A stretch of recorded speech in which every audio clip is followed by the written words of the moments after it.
the next topic I wanted to touch on is female athletes and health. Females are under a little bit more pressure when it comes to sports and managing their health, and I think a lot of people have heard the phrase female athlete triad or relative energy deficiency syndrome, and they don't really know what it is. So I'm gonna cut through maybe what it is, what it entails, how it happens, and how you can fix it in the next couple of minutes. So we'll start with female athlete triad. A female athlete triad is typically classed by 3 prongs. It's low energy availability, so that can be precipitated by disordered eating, whether purposely or inadvertently, leading to low energy intake. And the second prong would be low bone mineral density or osteoporosis. So if you were getting a DEXA scan, you'd be at least 1 Z-score below standard deviation. And the last prong is amenorrhea or loss of menstrual cycle.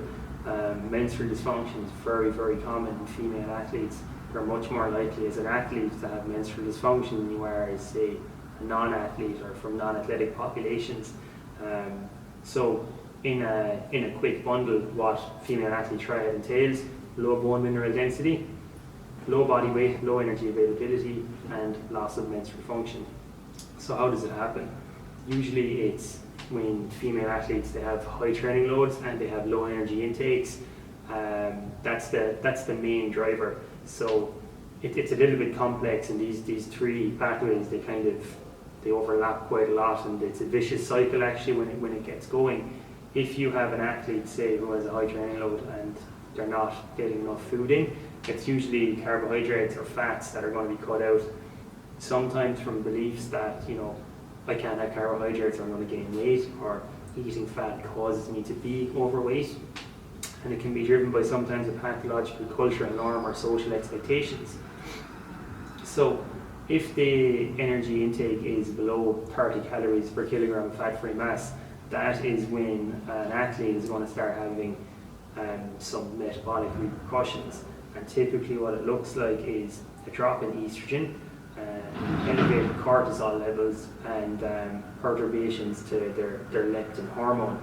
And what happens then is the drop in estrogen, that's going to cause menstrual dysregulation. So there's a couple of different brackets to the menstrual cycle dysfunction. You can have oligomenorrhea, where it's a menstrual cycle that is quite long, much longer than normal. You would be looking at 35 days plus, or 4 to 9 cycles a year. There is eumenorrhea, which is a menstrual cycle between 26 and 32 days long, so longer than normal. And you can also have secondary amenorrhea, where you have no menstrual cycle for at least 3 months in a row, or only 1 to 3 cycles a year. So that would be symptomatic, and that's usually the first kind of port of call for an athlete to say, okay, well look, I have a problem with my menstrual cycle here. Is this indicative of female athlete triad? So if you were concerned, what might you do? Well, you would go to see a dietitian, and you might go to your physician. And I've worked with cases of female athlete triad and red S. So just to elaborate, red S would be kind of a more extended version of female athlete triad. It encompasses all the problems associated with under-eating and its effects on your metabolism, your physiology, and your biochemistry. Female athlete triad is only a small part of that. Red S can affect men and women equally, but it's more so females that get the attention due to that loss of menstrual cycle, and they're more susceptible to stress fractures. And obviously that's not exactly ideal for sporting performance. But if you were concerned, what would you do? You would get a DEXA scan, you would get your BMI checked, and you would consult with your doctor about your menstrual function and health. And I think getting your diet assessed to see what your calorie intake is. And really what you're looking for is, if you're monitoring it, if you have a classification and you're diagnosed with female athlete triad or red S over a number of weeks, you would be looking for, you're eating regularly, you're getting over 45 calories per kilogram of fat-free mass. Your menstrual cycle, you'll be hoping it will come back within 3 months, and you'll probably be doing repeat blood tests just to make sure there's no anemia creeping in, that your iron status is all nice and adequate. In that time, you'd probably be looking at maybe getting some counselling to see if the progression this was kind of precipitated by an eating disorder or disordered eating cognitions. So that might be something worth addressing. And to manage your stress in general, high cortisol levels can actually make this much, much worse. If you're going to be kind of chatting with your coach about how you might be managing female athlete triad or red S, I think the discussion should be something around taking pressure off of any performance expectations and dropping the training intensity and load. So it's not really one person can totally look after you. It has to be an integrated and open communication effort between you, the athlete, the sports nutritionist or dietitian, your coach and your physician. And it takes somewhere around 2 to 3 months to fully recover from red S, or at least to get back to being in normal health. So what could you do to maybe prevent this coming in the first place? So like if you reverse engineer it, all of the problems are pretty easy to prevent unto themselves. You'd be looking to integrate healthy eating behaviors, so you're not kind of obsessing about your weight, you're not obsessed with being perfect, having a perfect diet, you're focused on doing things correctly and measured. So that would be from a dietary aspect, just make sure you're getting enough. And the IOC has its recommendation that you set your intake at 45 calories per kilogram of fat-free mass. So there's a difference between your body weight and fat-free mass. If you do even a simple tricep skin fold or a calipers test, you'll be able to estimate what your fat-free mass is by getting your body fat percentage. So just pay attention to that small caveat there. On top of that, then making sure you're not deficient in any vitamins or minerals. So if you have calcium deficiency, that's going to lead into your bone mineral density degradation. So the recommendation for calcium intake is 1300 milligrams per day for adolescent female athletes. It's 1000 milligrams per day for adult athletes. And if you have red S or female athlete triad, it's 1500 milligrams per day. Then I had previously mentioned iron and anemia status, making sure you're really getting enough iron in. That's super important for just keeping yourself generally healthy and managing your exercise tolerance as well, like the outside of female athlete triad and red S. So you're looking to get your red meat in once or twice a week, get your veggies in, and just do a blood test. That's the easiest way to see if there is a problem or a deficiency on the horizon. You could stop anemia in its tracks far before it has any kind of tangible effect on your performance. So if we're talking about weight management, which can be a pretty key aspect of a lot of sports, like I know Premier Endurance predominantly for cycling and triathlon coaching, but I personally work with boxers, I work with fighters, I work with jumpers, counter movement sports where the weight to power ratio or your actual weight on the day is very important.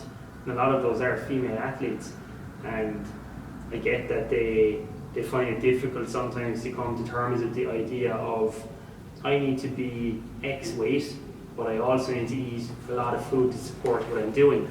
And it can cause a lot of stress and cognitive dissonance for people, because there's a commonly held belief in athletes that if I need to be lighter, literally what's going to stop me doing that is eating food. And that's how eating food can become a real source of anxiety and dread in some cases, and it can be real stressful. So if you want to manage your weight, what's the best way to do it without kind of putting yourself at risk of red S or developing female athlete triad? The good thing is, if you're already kind of eating a pretty balanced diet, a quick dietary assessment of your calorie intake is going to be a good starting point.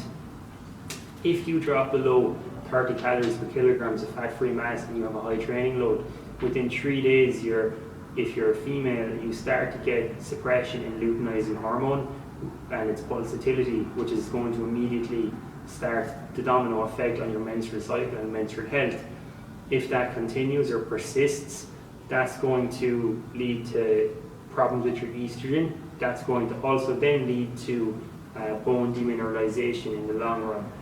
So what you have there again is that's your three-pronged female athlete triad development, and depending on the other symptoms that precipitate out of it, you could be looking at a red S diagnosis. So as opposed to telling you what you shouldn't do or what might happen, let's see what you can do. So ideally, you're starting off at 45 calories per kilogram of fat-free mass. If you're not quite there yet, I would get you to that point and see how you react after a week or two of having normal training. If your weight goes up, I would simply take 300 calories out. Where I would take it out is I would make some simple swaps, like just going for low-fat dairy or taking out one carbohydrate portion maybe, or half it at lunch or dinner. For athletes, the kind of golden rule is you never want to sacrifice your training quality or being fueled for training for weight loss, so you're always going to be fueling before, during and after training, regardless of weight loss ambitions. If that doesn't work, we're going to reassess again, and we might aim to take out another 300 calories from your diet. I kind of like to do 300 calorie jumps. It's not too severe and it's not too small that you're not going to see a tangible change. The killer about nutrition and nutritional management is, as much as it is a science unto itself and entirely quantified, due to the intra-individual responses and needs of people, it's almost an art as well. So people find that very frustrating, that they plug their values into MyFitnessPal and say, this is what I need. It might not be. Depending on your training background, how active you are, your underlying metabolic factors, your age, your muscle mass, your gender, they're all going to influence and affect your basic metabolic rate. So we would keep making small changes, see how you react, and then react to that. Eventually we're going to get the sweet spot of you have adequate energy for training, you're nowhere near the 30 calories per kilogram, and you're losing weight. You don't really want to lose any more than 1 kilo a week. If you're losing more than 1 kilo a week, odds are it's too severe, and in the long run you're going to run into some issues. So I guess what I'm trying to say is it's kind of moderate weight loss, it's common sense, you're not cutting out any macronutrient, you're not cutting out a food group. Commonly what people do, what some women do, is that they'll cut out their carbohydrate intake, and there's one really strong reason for females particularly why that's a bad idea. Low carbohydrate diets, they cause perturbations in your leptin hormone, the hormone that makes you feel kind of satisfied with your food.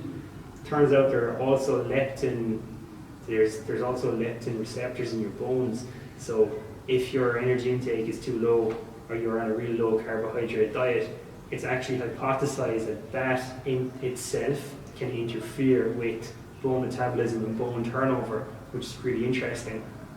Also, for reasons previously mentioned, if you're an athlete and you're training and you're anyway consistent, you need carbohydrates to have the exercise tolerance, the ability to recover, and to maintain that immune function in general. Quickest place to start, go for low-fat dairy products, increase the amount of vegetables on your plate, make sure you're nice and hydrated, and have treat foods in moderation. Don't kind of justify eating junk food just because you're an athlete. Your physiology doesn't really differentiate between athlete and non-athlete, or rest day and cheat day. It's still going to have the same negative health effects. So nothing major. Don't go on any severe diets, no water cutting, no ketogenic diets, no low carb diets. Super unnecessary, common sense stuff.